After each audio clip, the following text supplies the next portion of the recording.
আজকের গল্প তিন মেয়ের মা। আমার মায়ের কোনো ছেলে সন্তান ছিল না।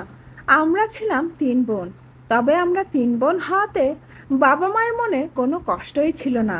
কিন্তু আমরা যখন বড় হতে লাগলাম, বিশেষ করে আমার যখন বিয়ের বয়স হলো, তখন বরপক্ষ আমায় দেখে পছন্দ করলেও আমরা তিন বোন জেনে বিয়েটা ক্যান্সেল করে দিত। কারণ যার মা নিজেই পুত্র সন্তানের জন্ম দিতে পারেনি, তারই মেয়ে কিভাবে পুত্র সন্তান জন্ম দেবে? আর বংশ রক্ষার জন্য সব বাবা মাই চায় তাদের ছেলের ঘরে নাতি হোক। এদিকে আমার পড়াশোনাও প্রায় শেষের দিকে। আমার বিয়ের বয়স পার হয়ে যাচ্ছিল। বাবা মা আমার বিয়ে নিয়ে বড্ড টেনশনে পড়ে গেল। এক মেয়েকেই ওরা বিয়ে দিতে পারছে না, আর ছোট দুই মেয়ের কি হবে?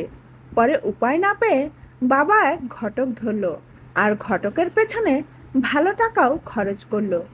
অবশেষে ঘটক সাহেবের দেখানো পাত্রের সাথেই আমার বিয়ে ঠিক হলো। বাবা আমার বিয়েতে কোনো কিছুরই কমতি রেখেছিল না। ওদের যা যা ডিমান্ড ছিল বাবা সবই দিয়েছিল। কিন্তু বিয়ের পর আমি বুঝতে পারলাম আমার হাজব্যান্ড তিশান শ্বশুর শাশুড়ির সুবিধার লোক নয়। নিজেদের স্বার্থে ওরা যেমন অনেক মিথ্যে কথা বলে, তেমনি নিজেদের স্বার্থ হাসিল করার জন্য ওরা অনেক খারাপ কাজও করতে পারে। এভাবেই আমার সংসার জীবনে 6 মাস কেটে গেল। আমি কনসিভ করলাম। তবে আমি কনসিভ করা 2 মাস পরেই আমার মিসক্যারেজ হয়ে গেল। প্রথম সন্তান মিসক্যারেজ হওয়ার পর আমি খুব ভেঙে পড়েছিলাম। কিন্তু আমার মিসক্যারেজ নিয়ে জিশানের চোখে মুখে আমি কোনো কষ্ট দেখিনি। এভাবেই আমার যখন পরপর দুইবার মিসক্যারেজ হলো, তখন আমি বুঝতে পারলাম আমার মিসক্যারেজ হওয়ার পেছনে তিশানের হাত আছে। কারণ তিশান আমায় বলেছিল আমার 3বার মিসক্যারেজ হওয়ার পর সন্তান হলে পুত্র সন্তানই হবে। ওর মাসিরও নাকি 3 মেয়ের পর পুত্র সন্তান হয়েছিল। আমি তিশানের এসব কথা শুনে খুব ভয় পেয়েছিলাম।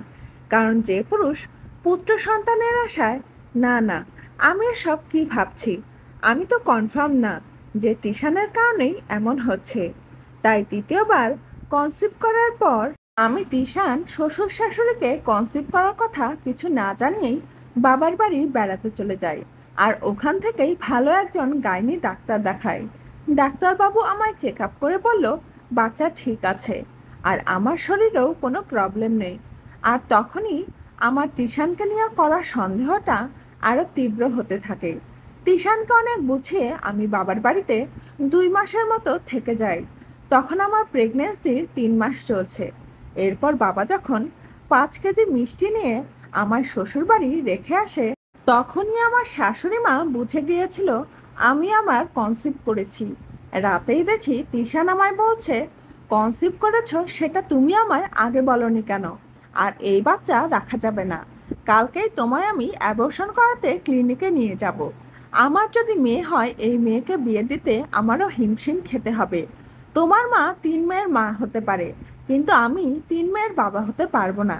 সেজন্যই তো। সেজন্য কি তিশান?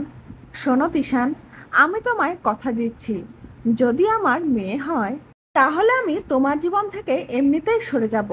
ঘরে আমার ছোট 2টা বোন আছে। এখনই যদি আমাদের ডিভোর্স হয়, ওদের বিয়ে দিতে বাবার আরও কষ্ট হবে। নিতা, তখন যে তুমি আমার জীবন থেকে চলে যাবে এর কোনো গ্যারান্টি আছে? তাহলে তুমি মেয়ে নিয়ে চুক্তির একটা কাগজ আগেই রেডি করে রাখো, আমি সাইন করে দিচ্ছি। আমার গর্ভের সন্তানকে বাঁচানোর জন্য আমি তিশানের সাথে চুক্তি করলাম। শুধু ছোট 2 বোনের কথা ভেবে এত কিছু আমায় সহ্য করতে হলো। এদিকে এই সন্তান রাখার জন্য আমি তিশান, শাশুড়ি মা আর শ্বশুরের চোখের কাটা হয়ে গেলাম। দুঃখ কষ্টে আমার 9টা মাস কেটে গেল। সদ্য জন্ম নেওয়া দুধের শিশুকে কোলে নিয়ে আমাকে ডিভোর্স পেপারে সাইন করতে হলো। হ্যাঁ, আমার মেয়ে হয়েছে। আমার মেয়ে হওয়ার কথা শুনে আমার শাশুড়ি মা পাশ থেকে বলেছিল, আমি জানতাম মেয়েই হবে। মেয়ে হয়েছে ভালো কথা, তার থেকে মৃত মেয়ে হলেও ভালো হতো। কেন যে মেয়েটা বেঁচে আছে? তখন আমার বাবা বলেছিল, বেয়ান, 3 মেয়েকে আমি যখন মানুষ করেছি, এই নাতনিটাকেও মানুষ করার সামর্থ্য আমার আছে। আমারই ভুল হয়েছিল আপনাদের মতো অমানুষদের হাতে আমার মেয়েকে তুলে দেওয়া। 3 মেয়ের বাবা হয়ে এত উঁচু গলায় কথা বলেন কিভাবে?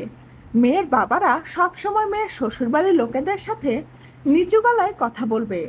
আমার মেয়ে এখন ডিভোর্স পেপারে সাইন করে দিয়েছে। এখন আর আপনারা আমার কোনো আত্মীয় নন। শুধু ক্লিনিক বলে আপনারা আজ ছাড় পেলেন, নয়তো। আর আপনারা তো অশিক্ষিত মানুষ। আপনাদের ছেলে শিক্ষিত হয়েও কিছু বুঝলো না। আর আপনাদের এসব বলেই বা কি হবে? মেয়ে হওয়ার জন্য আপনার ছেলেই দায়ী। না এতে আমার মেয়ের দোষ আছে, না আমার স্ত্রীর। বাবার এসব কথা শুনে ওরা তিনজনই রেগে ক্লিনিক থেকে বেরিয়ে গেল।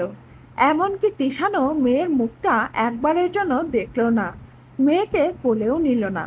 ক্লিনিক থেকে রিলিজ দেওয়ার পর আমি বাবার বাড়ি চলে আসলাম। আর মা শুধু নিজের কথা বলে কাঁদতো। কেন যে আমি তোদের তিন বোনকে পেটে ধরলাম, আর তোরা এর জন্য কত কথা শুনছিস।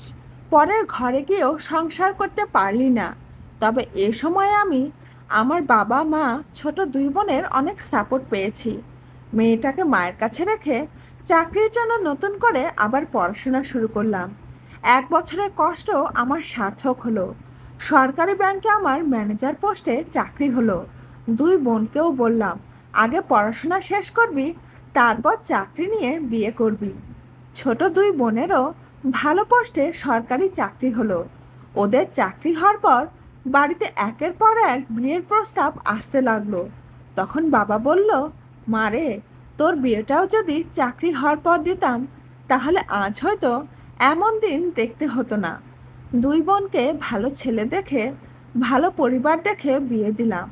বিয়ের পর ওরাও সুখে আছে। এদিকে বাবা মা এখন আমার বিয়ের জন্য উঠে পড়ে লেগেছে। কারণ আমার মেয়ে আছে জেনেও আমার এক অফিস কলিগ আমাদের বাড়িতে বিয়ের প্রস্তাব পাঠায়। ছেলেটাও ভালো ছিল, আমার মেয়েকেও আপন করে নেবে। তাই আমিও মেয়েকে বাবার ভালোবাসা থেকে বঞ্চিত না করতে আবার বিয়ে করি। আমাদের এলাকায় এখন বাবা মাকে নিয়ে, আমাদের নিয়ে সবাই প্রশংসা করে। সবাই বলে তিন মেয়ের মায়ের তিন মেয়েই উচ্চশিক্ষিত, প্রতিষ্ঠিত। যা এলাকার কোনো মায়ের সন্তানদের এমন রেকর্ড নেই। শুধু মা হলেই হয় না, তিন মেয়ের মায়ের মতো মা হওয়া উচিত। আর ওদিকে তিশানের বাবা মা গাড়ি অ্যাক্সিডেন্টে মারা গিয়েছে। তিশানকে দেখার মতো কেউ নেই। তিশান নাকি অসুস্থ হয়ে ঘরে পড়ে আছে। আমার সাথে ডিভোর্স হওয়ার পর তিশান নাকি আবার বিয়েও করেছিল, কিন্তু সেই বউ ওদের অত্যাচারে টিকতে পারেনি।